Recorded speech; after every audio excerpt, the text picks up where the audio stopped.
بسم الله الرحمن الرحیم. با اسم کرونا ویروس برام دیوار از 7 سال پیش در اروپا با اسم انفلونزا اسپانی میگفتن، گریپ اسپانی. هم قریب 50 میلیون آدم مرده بود 100 سال پیش. همه اینها خلاصه در اصطلاح سلام دوستان، اگر شما از ریختن موی سر اذیت میکشید یا اینکه ریشتان را قوس کردن میخواهید یا اینکه در بدن شما سفید شوی پوست به نظر میرسد، پس به شما گیاهای طبیعی از صوف سودا کمک میکنند. دستافکه در مسکو و دیگر شهرهای روسیه حتی به تاجیکستان بردن میرسانند. تلفن ها در روی اکران. ما انتظاری زنگ شما. فراگیر باشد، همگیر باشد، این نوع بیماری ها رو وبا میگن، طاعون میگن. من امروز با اسمشون مختلف میشه. امروز با اسم کرونا ویروس برام دیوار از 7 سال پیش در اروپا با اسم انفلونزا اسپانی میگفتن، گریپ اسپانی. هم قریب 50 میلیون آدم مرده بود 100 سال پیش. همه اینها خلاصه در اصطلاح شریعت با اسم وبا ذکر میشه. از حکم این بیماری ها پرسیدم، حضرت در جواب گفتن به من که ای عایشه، این بیماری های عاموی یک نوع عذاب است از طرف پروردگار بر هر قومی که خدا بخواهد اون عذاب میفرستد. البته وقتی که عذاب شد، عذاب در مقابل چی میشود؟ در مقابل معصیت و جنایت و نافرمانی میشود. وقتی که بنده ها از راه خدا که برآمدن، نافرمانی و مخالفت و معصیت با امر و نهی خدا که کردن، از حد گذشتن، به خدا برای تنبیه اونها، برای اونها را از خواب غفلت بیدار کردن، همین نوع بیماری رو میفرستن. همونطور بیماریه که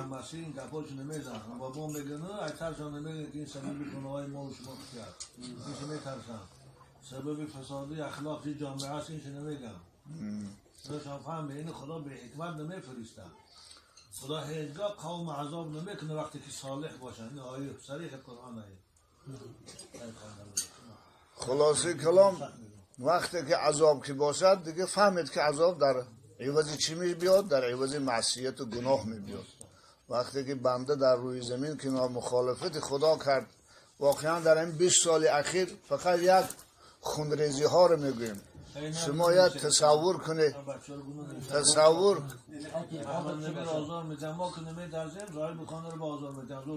شما یا پیش نظر بیارید کشورهای اسلامی را، غربی های مثلا مسیحی چی بلاها رو گرفتار نکردن. اگر کسی تلویزیون تماشا کنه از سال 2000 من 2020 ساله افغانستان روی آرامی رو ندیده، عراق روی آرامی رو ندیده، سوریه روی آرامی رو ندیده. میلیون ها میلیون انسان در این کشورها در این طول 20 سال مسلمان ها مردن.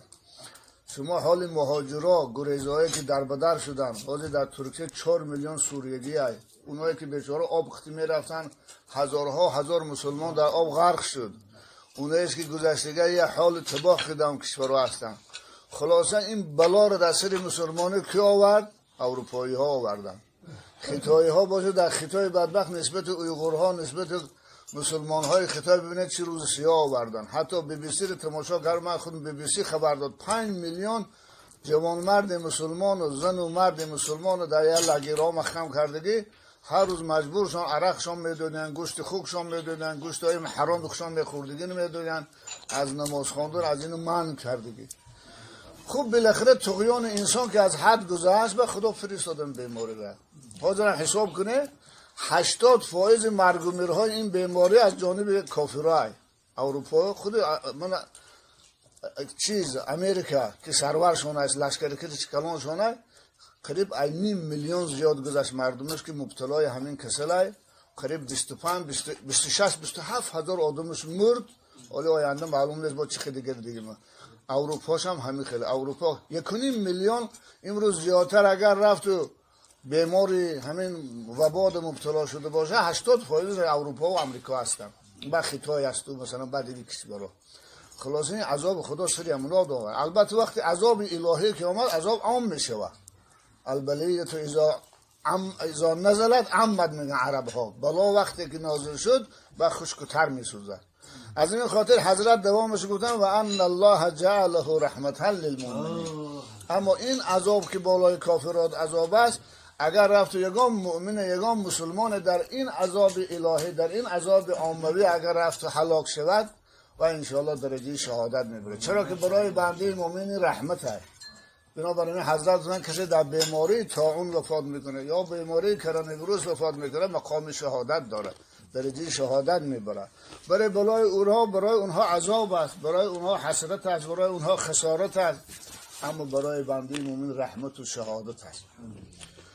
ليس من أحد يقع الطاعون فيمكث في بلده صابرا محتسبا يعلم أنه لا يصيبه إلا ما كتب الله له إلا كان له مثل أجر الشهيد. رواه البخاري. حضرت بنده های مومن تعلیم دادن وقتی که همین نوع وباها در جامعه پیدا می شود، در کشور پیدا می شود، ما باید چی رفتار کنیم، چی عکس العمل نشان دهیم، چی معامله داشته باشیم.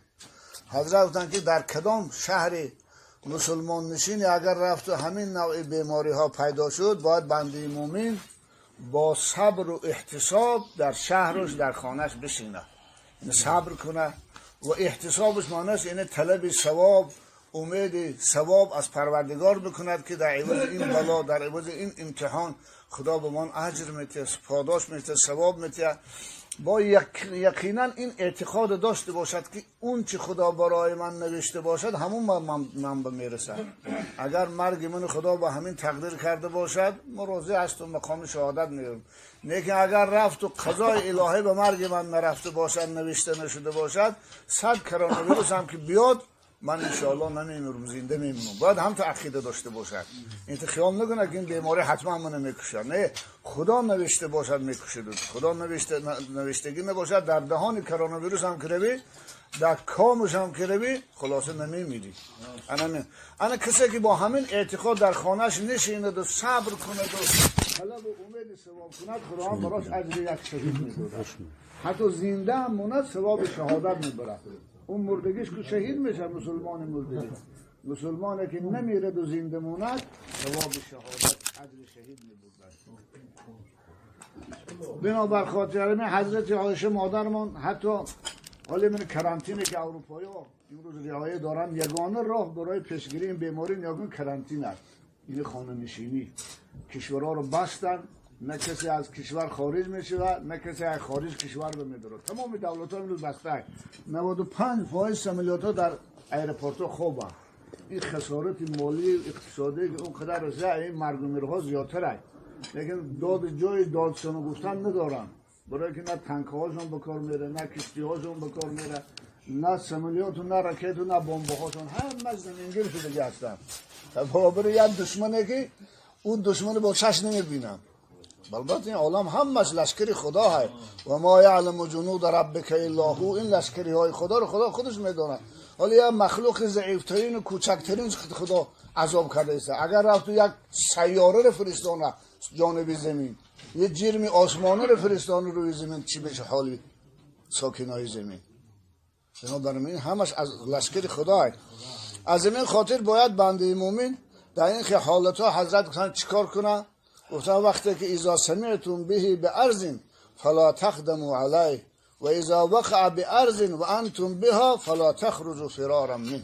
این کرانتین اروپایی هایی که خوش متمدن میگن پیشرفته میگیرن در عصر 19 با یاد گرفتن.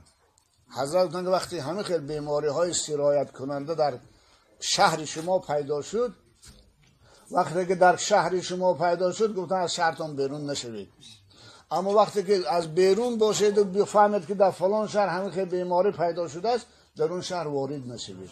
من همین نظام کرانتین 1400 زیاده 1400 سال پیش پیغمبر خدا به ما گفتن، اروپایی ها 100 سال پیش یادش گرفتن یا 150 سال پیش بفهمیدن. این افتخار اسلام است. من امروز یگانه گویا که تدبیر، یگانه معالجه برای پیشگیری همین برای کرونا ویروس حال همین شده. همه رو خانشین کردن، همون خانه نشستن، مثلا نه کسی خانه میبیاد نه تو بیرون رفته میده. حتی جمع آمده های 2-3 نفر زیاد من کرده شدن که در یک جا 2 نفر زیاد در انگلی حتی جمع شدنش ممکن نیست. چیزای من این جمع آمد ما اصلا ممکن نیست. وقتی که رژیم کرانتین در شهر اگر جاری شود اصلا ممکن نیست خیلی محفل نشستن. خلاصی کلام اینم افتخار اسلام است که این حالت پیغمبر خدا به ما تعلیم دادن که شما کرانتین رعایت کنید. اگر رفت تو کشوردم کرانتین جاری شود ما مسلمان ها باید او رو رعایت کنیم. این خلاف دین و خلاف دستورات اسلام نه. اگر رفت تو مسجد رفتنم سبب همین بیماری رو انتشارش میشده باشد، سبب زیاد شدن مرگ و میره ها میشده باشد، بله اشکالی نداره ترک نماز جماعت، ترک نماز جمعه. برای که حدیث های صحیح دمون میدونیم وقتی که باران سخت میشد در مدینه منوره خنک میشد حضرت مؤذن امر میکردن میگفتن بگوی صلوا فی رحالکم، با آواز بلند اعلام کن مردم رو که نمازها رو در خانه خوانند. که باران آدم نمیکشت، باران فقط خم زحمت تر و مثلا آب و گل شدن بود. وقتی که به خاطر باران حضرت امر کردن مؤذن که بگوید که مردم در خانه نماز خوانند، در این بیماری خطر جان است، خطر مرگ است. اگر رفت در جامعه ما مثل اروپا و مثل همه خیلی منتشر شود، بله وقتی که متخصص ها در مصلحت کردن که باید مسجد ها تعطیل شود، جماعت جمعه ها ترک شود، تراویح ها ترک شود، مردم در خانه ها نماز خوانند، اشکالی ندارد. برای که تمام کشورهای اسلامی ده همه علماهای این فتوا رو داده هستند. ای مسجد الحرام و مسجد النبوی بینید اگر تلویزیون با دیگه جماعت های عمومی نیست، فقط همین چند نفر کارکنای مسجد برای خاطر که مسجد بالکل ترک نماز نشود، ترک جماعت نشود، نماز جمعه و جماعت خوانده است، دیگه خلق نیست. نه در مسجد الحرام ای من خودم چند بار تماشا کردم جمعه هاش، نه در مسجد النبوی ای میشرم همین ای. همه کشورهای اسلامی حتی من افغانستان هم حال رمضان علماش فتوا بروردن کم خیلی میشه، ازبکستان و قزاقستان هم همین قرار برآوردن. خلاصه اگر رفت و مادم شود جایی مثلا خفه شدن نیست و اعتراض کردن نیست، اینم یا امتحان الهی است. برای مردم که کسان نشان میشه خاناتون دیگه جماعت کنه، همسراتون که ناختی دوتان پیش داره و اخوانده از کنه خانه میشه. تسبیح گفتن شرم نیست، چهار کردی خانده یاد مکنی هر پیش بگیری دو چهار کردی خانده. اما تراویح خانه تا که در خانه تراویح نخانه